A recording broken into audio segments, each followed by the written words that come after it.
దేవుని యొక్క ఘనమైన నామానికి వందనాలు, స్తోత్రాలు. మరి ఒక నూతన దినము ఈ ఉదయకాల సమయంలో మరి మీ గృహాల్లోనికి ఆహ్వానించిన దాన్ని బట్టి మీ అందరికీ కూడా న్యూ క్రియేషన్ పరిచర్య తరపున యేసుక్రీస్తు నామములో నా శుభాభివందనాలు తెలియపరుస్తున్నాను. ఈరోజు మన యొక్క అంశము, మన దేవుడు బలవంతుడు. నీ దేవుడు బలవంతుడేనా?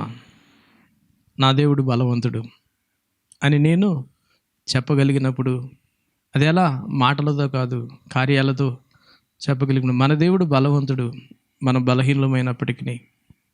కనుక మరి బలమైన దేవుడు మనం కలిగి ఉండినప్పుడు మన బలహీనతను బట్టి లేదా మనకున్న స్థితిగతులను బట్టి వాటి వైపు చూసుకుంటూ మనం కృంగిపోక మన దేవుని బట్టి మనం ఏం చేయాలి? ధైర్యంతో అడుగులు ముందుకి వేయాలి.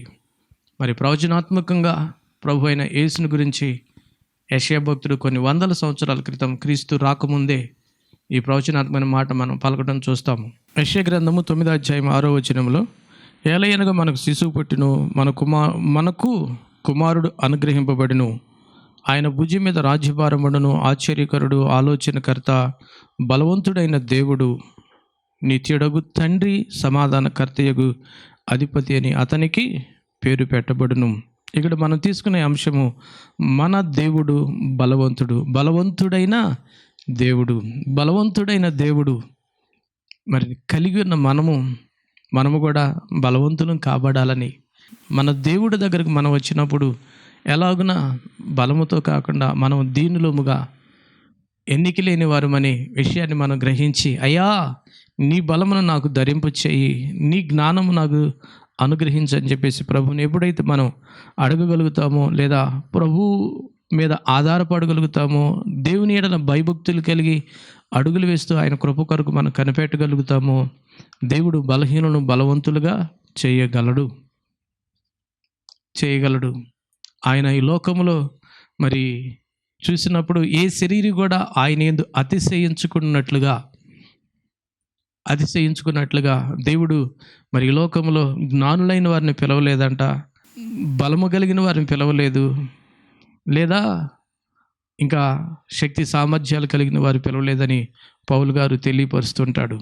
ఈ లోకంలో మరి ఎవరిని పిలిచాడు అని మనం చూసినట్టయితే, కొరింథీ రాసిన మొదటి పత్రిక 1వ అధ్యాయము 26వ వచనం మనకి మాట కనబడుతుంది. సహోదరులారా, మిమ్మల్ని పిలిచిన పిలుపును చూడుడి, మీలో లోకరీతిన జ్ఞానులైనను ఘనులైనను గొప్ప వంశం వారినైనను అనేకులు పిలువబడలేదు. కానీ ఇక్కడ లోకములో లోకరీతిగా మనం చూసినప్పుడు జ్ఞానులు కానీ, ఘనులైన వారిని కానీ, గొప్పవారిని కానీ పిలువబడలేదు. కానీ ఎవరిని పిలిచిన? ఏ శరీరీ కూడా దేవుని ఎదుట అతిశయింపకుండానట్లుగా జ్ఞానులను సిగ్గుపరచుటకు లోకములో ఉండే వెర్రివారిని దేవుడు ఏర్పరచుకునేయాడు. బలవంతులైన వారిని సిగ్గుపరచుటకు లోకములో బలహీనులైన వారిని దేవుడు ఏర్పరచుకున్నాడు. లోకములో బలవంతులైన వారిని సిగ్గుపరచడానికంట బలహీనులైన వారిని ఏర్పాటు చేసుకున్నాడు. ఒకవేళ బలవంతులను ఏర్పాటు చేసుకుంటే, జ్ఞానులను ఏర్పాటు చేసుకుంటే, గనులను ఏర్పాటు చేసుకుంటే,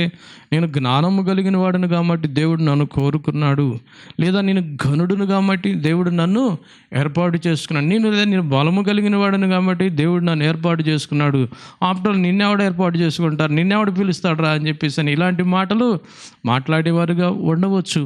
కానీ ఏ శరీరి కూడా దేవుని ఎదుట అతిశయింపకుండానట్లుగా, మరి బలహీనుడిని పిలిస్తే బలహీనుడు ఏమన్నా, అయ్యా నాకు ఇంత బలం ఉంది, నాకు ఇంత జ్ఞానం ఉందని చెప్పగలుగుతాడా? అతని దగ్గర ఏమీ లేదు. ఒక బలహీనుడిని, ఒక ఎన్నిక లేని వాడిని, తృణీకరించబడిన వారిని అలా దేవుడు పిలుచుకుని తన కార్యాలను జరిగించడానికి తన ద్వారా అయ్యో బలహీనుడు ఈ పని ఎలా చేయగలిగినాడు, లేదా ఎన్నిక లేనివాడు ఈ కార్యం ఎలా తలపెట్టగలిగినాడు, లేదా తృణీకరించబడిన వ్యక్తి ఇలాంటి ఉన్నతమైన స్థానంలోనికి ఎలా రాగలిగినాడు అని ఎదుటివారు ఆశ్చర్యపడే స్థితిలో ఎలాగున జరిగింది. ఇతను నమ్మిన దేవుడు ఇతనికి కృపనిచ్చాడు, ఇతని విశ్వసించిన దేవుడు ఇతన్ని హెచ్చించినాడు అని చెప్పేసి అని ఎవరయ్యా దేవుడు అని తెలుసుకుని ఆ దేవునిని వెంబడించడానికో, ఆ దేవునిని లేదా ఘనపరచడానికో అనేకులు ఆయనతోటి తిరగడానికి దేవుడు కృప చూపిస్తున్నాడు, కనికరిస్తున్నాడు అనే విషయాన్ని మనము గ్రహించాలి, గుర్తించాలి. ఏ శరీరం కూడా ఆయన ఎదుట అతిశయింపుకున్నట్లుగా దేవుడు తన కృపలను చూపాలని ఆశిస్తున్నాడు. కనుక మరి మన యొక్క వ్యక్తిగత జీవితాలలో కూడా నువ్వేమనుకుంటున్నావు? నేను జ్ఞానము కలిగిన వాడిని అనుకుంటున్నావా, లేదా ఘనుడుని అనుకుంటున్నావా? పేరు ప్రతిష్టలు, నీ వంశపారపర్యమో, లేదా నీ పితరులను బట్టో, నీ పూర్వీకులను బట్టో, అయ్యా మేము అది ఇది అని చెప్పేసి నీ కులాన్ని బట్టో, గోత్రాన్ని బట్టో, ప్రాంతాన్ని బట్టో, లేదా ఇలాంటి వాటిని ఏవైనా ఒకవేళ కలిగిన వాటిని బట్టి అనుకుంటున్నావా? నో, అలాంటి వారిని ప్రభువు కోరుకొనట్లేదట. ఎవరిని కోరుకుంటున్నాడు? ఈ లోకంలో తృణీకరించబడిన వారిని, నీచులైన వారిని, ఎన్నికైన వారిని కోరుకుని వారి ఎదుట ఎవరు జ్ఞానము కలిగిన వారో, ఎవరు బలము కలిగిన వారో, ఎవరు లేకంటే ఘనులైన వారో వారి ఎదుట నిలబెట్టి వారికంటే శక్తికి మించిన కార్యాలు చేయడానికి దేవుడు కృపనిస్తున్నాడనే విషయాన్ని మనము గ్రహించాలి. ఆయన మరి బలవంతులను కూడా పడద్రోసి సింహాసనముల మీద నుంచి బలహీనులైన వారిని ఎక్కిస్తాడని చెప్పేసి మనకి ప్రవచనాత్మకమైన మాట మరియా పలుకుతూ ఉంటుంది. లోకాసువార్త 1వ అధ్యాయంలో మనం చూసినట్టయితే 52వ వచనంలో ఈ మాట మనకు కనిపిస్తూ ఉంటుంది. సింహాసనముల నుండి బలవంతులను పడద్రోసి దీనులను ఎక్కించును. ఎవరు దీన మనసు కలిగి, ఎవరు తమను తాము తగ్గించుకుంటారో, ఎవరు దేవుని పట్ల, దేవుని కార్యాల పట్ల ఆ యొక్క తగ్గింపు స్వభావం, దేవుడు నా పట్ల కార్యం చేయాలని, లేకుంటే దేవుని పట్ల నేను ఏ పార్టీ వాడినని ఆశిస్తారో వారి పట్ల బలవంతులైన వారిని సింహాసనముల నుంచి పడద్రోసి బలహీనులైన వారిని ఎక్కిస్తాడు అని మనం చూడగలుగుతాము. అలా మనం దైవ గ్రంథంలో కొందరు భక్తులను మనం చూసినప్పుడు వారి జీవితాలలో మరి దేవుడు తనదైన కార్యాలను కనపరుస్తాడు. మనం ఎస్తేరు గ్రంథంలో చూసినప్పుడు ఆమాను అనే వ్యక్తి మర్దుకై అనే వ్యక్తిని కనిపిస్తాడు. పడద్రోసి ఎవరిని ఎక్కించినాడు? దేవుని ఎడల భయభక్తులు కలిగిన వ్యక్తి అయిన మర్దుకైని ఎక్కించడం అనేది మనం చూడగలుగుతాము. అలా మనం చూసినప్పుడు మరి దేవుడు తన కార్యాల పట్ల మరి దేవుడు తన యొక్క కృపలను అనుగ్రహిస్తాడు. అలాగనే దావీదు జీవితంలో కూడా మనం చూసినప్పుడు తన అన్నదమ్ములు మరి యుద్ధ విద్యలో ఆరితేరిన అప్పటికి కూడా మరి కడసారి వాడు, తృణీకరించబడిన వాడు, ఎన్నిక లేనివాడైన దావీదును తీసుకొని వచ్చి ఇజ్రాయేలు ప్రజల మీద రాజుగా చేయటం మనం చూడగలుగుతాము. తృణీకరించబడిన వాడుగా, తోలనాడబడిన వాడుగా దావీదు యొక్క జీవితం మనకు కనబడుతూ ఉంటుంది. అతను తీసుకొని వచ్చి తాను ప్రేమించిన ప్రజలపైన రాజుగా చేయగలిగినాడు. ఈ దినాలలో మరి మనం ఇలాంటి కార్యాలను మనం తలంచినప్పుడు మరి ఈరోజు నీకున్న దీనస్థితిని బట్టి, ఈరోజు లేకుంటే నీకున్న అధమ స్థితిని బట్టి, లేదా ఎన్నిక లేని స్థితిని బట్టి కృంగిపోతున్నావా? భయపడిపోతున్నావా? బాధ చెందుతున్నావా? అయ్యో నేను ఎందుకు ఈ స్థితిలో, ఎందుకు లేకుంటే ఇలాంటి స్థితిలో నేను పుట్టినాను అని చెప్పేసి అనుకుంటున్నావా? నో. గతకాలం నా జీవితంలో కూడా నేను అలాగనే తలంచేవాడిని. అయ్యో మేము పేదవాళ్ళం కదా, మేము బలహీనులము కదా, మేము ఎన్నిక లేని వారం కదా, మా వలన ఎందుకు నేను ఇలాంటి వారిలో పుట్టాను, గొప్పవాళ్ళు పుడితే బాగుండేది, ఏ స్టార్స్లోనో లేకుంటే గొప్పవాళ్ళు పుడితే బాగుండేది అని అలాంటి ఒకలాంటి అభిప్రాయం ఉండేది. నో, దేవుడు మన పట్ల ఆయన సంకల్పాలు, ఉద్దేశాలు, మనం ఏ స్థితిలో పుట్టినా మరి ఆ స్థితిగతుల నుంచి మార్పు చేయగలిగిన శక్తి సామర్థ్యాలు కలిగిన దేవుడు మన దేవుడు. బిలిగ్రామ్ గారు ఒక మాట సెలవిచ్చారనమాట. పేదవాడుగా పుట్టడము తప్పు కాదు, కానీ పేదవాడిగానే చనిపోవటము తప్పంట. అంటే నువ్వు పుట్టినది పేదరికం కావచ్చు, లేదా అధమస్థితి కావచ్చు, లేదా ఎన్నిక లేని స్థితి కావచ్చు, లేదా నీచమైన స్థితి కావచ్చు, కానీ అలాగునే చనిపోతే దేవుడు ఈ లోకానికి వచ్చి ఆయన పడిన ప్రయాసంతా కూడా మన పట్ల వ్యర్థముగానే మిగిలిపోతుంది. మరి ఎట్లాగయ్యా అని అంటే మన కొరింథీ రాసిన 2వ పత్రికలో మనకి మాటలు కనబడతాయి. 8వ అధ్యాయం 9వ వచనములో మన ప్రభు అయిన యేసుక్రీస్తు కృపను మీరు ఎరుగుదురు కదా, ఆయన ధనవంతుడై ఉండి మీరు తన దారిద్ర్యం వలన ధనవంతులు కావాలనని మీ నిమిత్తము దరిద్రుడాయను, మన నిమిత్తము దరిద్రుడు కాబడినాడంట. మనము ధనవంతులము కాబడాలని మన నిమిత్తము దరిద్రుడైనాడు. మరి ఇంకా మనం దరిద్రులుగా ఉంటే ఆయన ఇంకా దరిద్రుడుగా అవ్వటం వలన ఉపయోగం ఏమిటి? కనుక ఈ విషయాన్ని మనం గ్రహిద్దాము. ఈరోజు నువ్వు పుట్టినా లేదా ఈరోజు నువ్వు ఎదుగుతున్నా లేదా నువ్వు ఏ స్థితిలో ఉండినప్పటికీ ఆ స్థితిగతులు నువ్వేం చెయ్యి, మరిచిపో. నీ జీవితంలో అవి చెరపబడాలి. అవి చెరబడి క్రీస్తును వెదికినప్పుడు, ఆయన నీతిని, ఆయన రాజ్యాన్ని నువ్వు వెదికినప్పుడు దైవ కృపను, దైవ దీవెనను నువ్వు చూడగలుగుతావు. లేదనుకుంటే మన జీవితాలలో అవి ఎప్పటికీ కూడా మన తరతరాలు గతించిపోయినప్పటికీ కూడా ఆ పేదరికం అనేది మనల్ని వెంబడిస్తూనే ఉంటుంది. ఒక వ్యక్తిని తన నీడ వెంబడించినట్టుగానే అలాగనే మన తరతరాలు మారినప్పటికీ కూడా ఆ బానిసత్వము లేదా ఆ పేదరికము, ఆ దరిద్రము అవి శాపముగా మనల్ని వెంబడిస్తూనే ఉండి ఉంటవి. కొన్ని పర్యాలు నేను గమనించాను. ఈ లోకంలో మరి కొన్ని సంవత్సరాలు దాదాపుగా మనకి స్వాతంత్ర్యం వచ్చి ఆ రోజు రాజ్యాంగం రచించిన మరి డాక్టర్ అంబేద్కర్ గారు పేదలను పైకి తీసుకురావాలి, అణగారిపోయిన వారిని వారి పైకి తీసుకుని కొన్ని రిజర్వేషన్లు కల్పించడం అనేది జరిగింది. దానిని బట్టి ఎందరో బయటికి కొంత ఉన్నతమైన స్థానానికి, స్థితిగతులకు ఎదిగిన వారు లేకపోలేదు, ఉన్నారు. మరి ఇంకా చూసినట్లయితే మరి ఇంకా పేదరికంలో మగ్గిపోయేవారు ఉన్నారు. దారిద్ర్యపు రేఖకు దిగువన ఉన్నవారు ఎందరో ఉండి ఉంటున్నారు.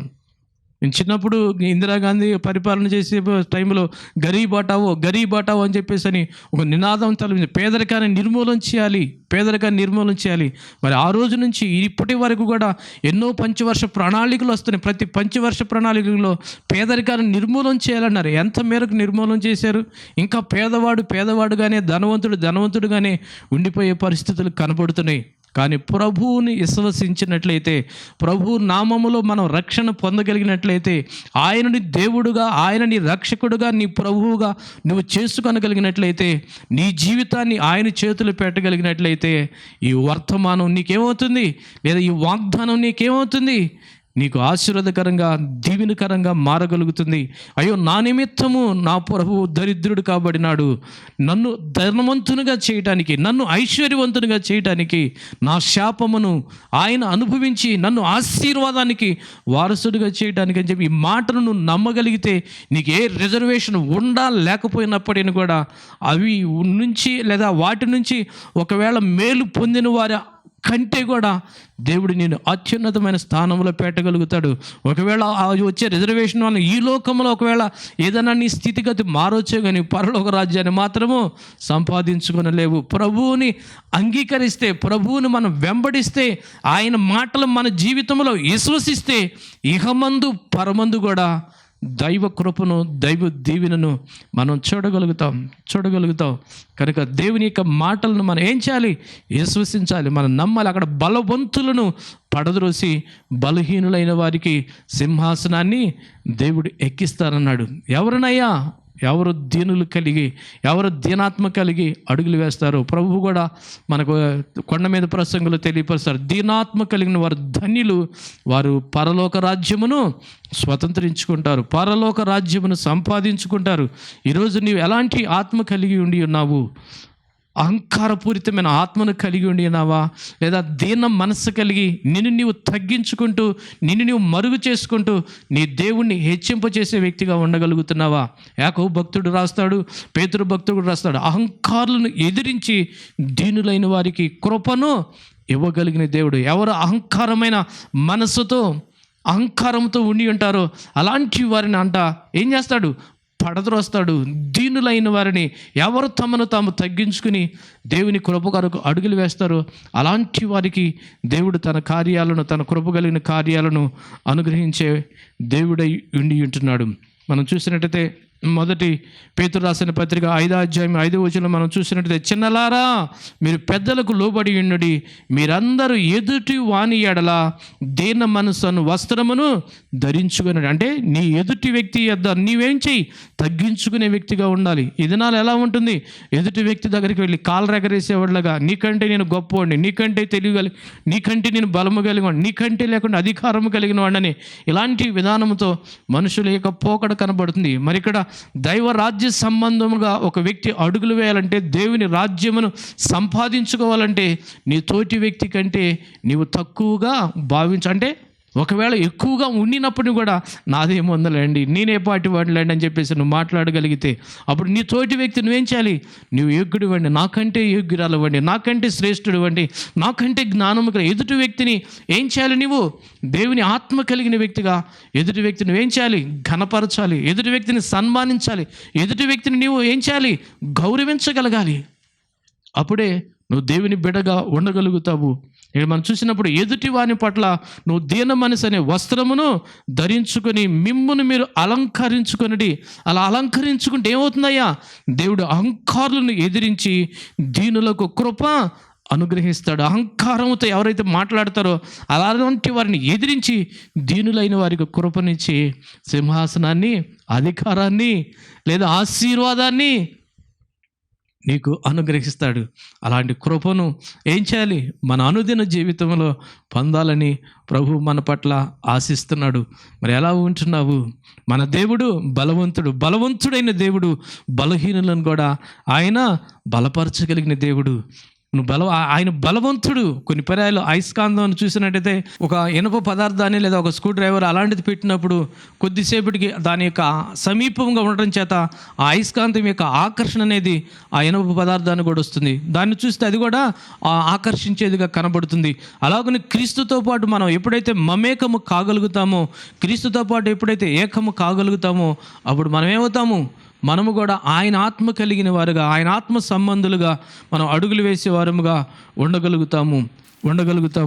కనుక మనం ఏ మనసు కలిగిన వారుగా ఉందాం? దీన మనసు కలిగిన వారముగా ఉండినప్పుడు మనల్ని తగ్గించుకున్నప్పుడు దేవుడు హెచ్చిస్తాడు. దేవుడు తన కార్యాలను జరిగిస్తాడు. ఏవెలు గ్రంథము 3వ అధ్యాయంలో మనం ఈ మాట చూసినట్లయితే కనబడుతూ ఉంటుందన్నమాట. 3వ అధ్యాయము 10వ వచనం మనం గమనించినట్లయితే, మీ కర్రలను చెడగొట్టి ఖడ్గములు చేయుడి, మీ పోటకత్తులను చెడగొట్టి ఈటెలను చేయుడి. బలహీనుడు నేను బలాఢ్యుడును అనుకొనవలెను, చుట్టుపక్కల ఉన్న అన్ని జనులారా త్వరపడి రండి. ఇక్కడ బలహీనుడు అంట, నేను బలాఢ్యుడిని అనుకొనవలెను. మనం బలహీనులమే, మన దేవుడు బలవంతుడు. మన దేవుని బట్టి మనము బలవంతులము. మనం పాపులమే, మన దేవుడు పరిశుద్ధుడు. మన దేవుని బట్టి మనము నీతిమంతులుగా, పరిశుద్ధులముగా తీర్చబడతాము. ఆ దేవుణ్ణి బట్టి తప్ప మనల్ని బట్టి కాదు. ఈ విషయాన్ని మనం ఎప్పుడైతే గ్రహించగలుగుతాం, నా దేవుడు బలవంతుడు, నేను కూడా బలవంతుడిగా ఉంటాం. దావీదు అంటాడు యెహోవా నా బలమని మాట్లాడతాడు. బలహీనుడైన దావీదు ఎలా బలవంతుడు కాగలిగినాడు? దేవుని బలమును తన బలముగా ఆశ్రయము చేసుకున్నాడు కనుక అందును బట్టి బలవంతుడుగా బలమైన కార్యాలు, శూర కార్యాలు చేయగలిగినాడు. దేవుని బట్టే మనం ఆ శూర కార్యాలు చేయగలుగుతాం తప్ప మనల్ని బట్టి కాదు. కనుక నీవు నేను గ్రహిద్దాము, నీవు నేను గుర్తిద్దాము. మన జీవితాలలో దేవుని కార్యాలు చూడగలుగుతాం. యేసేపు జీవితం మనకు కనబడుతుంది. ఆదికాండములో అతడు బలహీనుడిగా ఉండి ఉంటాడు. ఆదికాండము 37వ అధ్యాయము 24వ వచనంలోను, అపోస్తుల కార్యములు 7వ అధ్యాయము 9వ వచనంలో కూడా అతడు బలహీనుడు అవటం వల్ల అతను అన్నదమ్ములు కొట్టి గుండలో పాడేసేసారు. అదే బలవంతుడైతే అతను అలా చేస్తారా? 20 ఎండి నాణాలకు అమ్మివేస్తే అలా మిద్యానీలు అమ్మటై వెళ్ళిపోతాడు. అలా తీసుకుని వెళ్ళిపోతారనమాట. మరి అలాంటి వ్యక్తి ఒక ఈజిప్ట్కి ఎలా ప్రధానమంత్రి కాగలిగినాడు? దేవుడి చేతిలో తనను తానుగా అప్పగించుకున్నాడు కాబట్టి ఆ పరిస్థితులు ఏటిని కూడా మనస్కరించలేదు. అన్నలు ఇలా నన్ను తృణీకరించారు, నా పట్ల అసూయపడ్డారని కానీ, నన్ను 20 ఎండి నాణాలకు అమ్మివేశారని కానీ వీటి వేటి ఎందు కూడా మనసు పెట్టలేదు. దేవుని దర్శనం ఎందు మనసు పెట్టినాడు. దేవుడు తగిన కాలమందు నన్ను హెచ్చిస్తాడు. ఆయన బలిష్టమైన చేతి క్రిందలో నేను దీన మనసు కలిగి ఉండాలని తను తలంచినాడు. అదే మాటలు పేతురు భక్తుడు అక్కడ రాస్తున్నమాట. ఆయన బలిష్టమైన చేతి క్రింద తగ్గిన కాలం మందు దేవుడు హెచ్చించినట్లుగా దీన మనసు కలిగి ఉండాలని, అలాంటి యేసేపుని, ఒక బలహీనుడని యేసేపుని ఒక బలవంతుడిగా చేసినాడు. అతడి సెలవులు లేకుండా కాలు కానీ చెయ్యి కానీ ఎత్తే పరిస్థితి లేదని మనం ఆదికాండంలో అతని గురించి రాయబడిన మాటలు మనము చూడగలుగుతాం. అంతటి అధికారాన్ని దేవుడు అతనికి ఇచ్చినాడు. అలాగనే షడ్రకు, మెషకు, అబేద్నెగోలు మరి దానియేలు గ్రంథంలో కూడా మనకు కనబడతారు. ఒక బానిసలుగా యెరూషలేము నుంచి బబులోను దేశానికి చెరగొనబడి వచ్చిన వారు దాసులుగా వచ్చిన వారు. మరి అలాంటి వారు ఆ దేశంలో ఎలా ఉన్నతమైన స్థానానికి ఎదగగలిగినారు? కేవలం వారు తగ్గించుకున్నారు.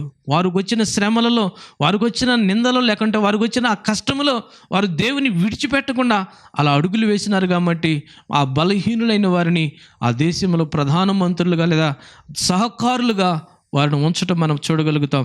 అలాగనే దానియేలును కూడా మరి మనం చూసినప్పుడు అతని సింహాల బోనులో పడవేసినప్పటిని కూడా సింహాల నుంచి దేవుడు ఏం చేశాడు? రక్షించిన వాటి నోట పడకుండా దానియేలుని రక్షించగలిగినాడు. కనుక ఈ దినాల్లో మరి మనం చూసినప్పుడు, మన ఆలోచన అన్నీ కూడా మన చుట్టూనే తిరుగుతూ ఉంటవి. అయ్యో మేము బలహీనులమి, అయ్యో మేము ఎన్నిక లేని వారి, మేము ఎందుకు పనికిరారమి అని వారి విషయంలో అనుకుంటూ ఉంటాము.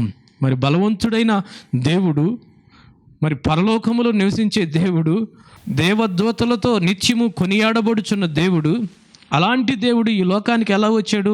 ఒక దీనుడుగా, ఒక రిక్తుడుగా, ఎన్నిక లేనివాడుగా వచ్చారు. అలా వచ్చేతలికి ఒక మనలాంటి సాటి మానవుడుగా వచ్చేతలికి అందరికీ ఎలాగైపోయినాడు? లోకు అయిపోయినట్టుగా ఎలా పడితే అలా మాట్లాడు, తిండిపోతాడు అన్నారు, దయ్యం పట్టినోడు అన్నారు, ఇలా రకరకాలుగా యేసయ్య గురించి మాట్లాడి తిరిగి చివరాగా అతను ఏం చేసినారు? సిలువ వేయటానికి వేసినారు. మరి అతను బలహీనుడా? కాదు, బలవంతుడైన దేవుడు తిరిగి మరలా ఎందుకు బలహీనుడు కాబడినాడు? బలహీనులమైన మనలను బలవంతులుగా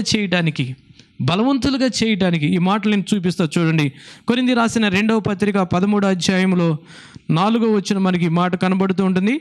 బలహీనతను బట్టి ఆయన సిలువ వేయబడిన గాని దేవుని శక్తిని బట్టి ఆయన జీవించుచున్నాడు. మేమును ఆయన యందుండి బలహీనులమై ఉన్నాము కానీ మీ ఎడల దేవుని శక్తిని బట్టి ఆయనతో కూడా జీవము గల వారము, ఆయనతో కూడా మేము జీవము గలవారము. ఎందుకు మేము ఈ బలహీనముగా అలా ఉండటము? దేవుని కార్యములను, దేవుని స్వార్థను వ్యాపకము చేయడానికి అనే ఉద్దేశాన్ని తెలియపరుస్తున్నాడు. మరి యేసయ్య సిలువ వేయబడటానికి బలహీనతను బట్టి ఆయన సిలువ వేశారు తప్ప ఆయన బలహీనుడు కాదు, బలవంతుడు, దేవుని శక్తి సామర్థ్యములు కలిగిన వ్యక్తి. ఆ పై వచనాలు మనకు కనబడుతున్నాడు. క్రీస్తు నా యందు పలుకుచున్నాడనియు రుజువు కోరుచున్నారా? ఆయన మీ ఎదుట బలహీనుడు కాడు కానీ మీ ఎదుట శక్తిమంతుడై ఉన్నాడు. ఆయన ఎవరంట?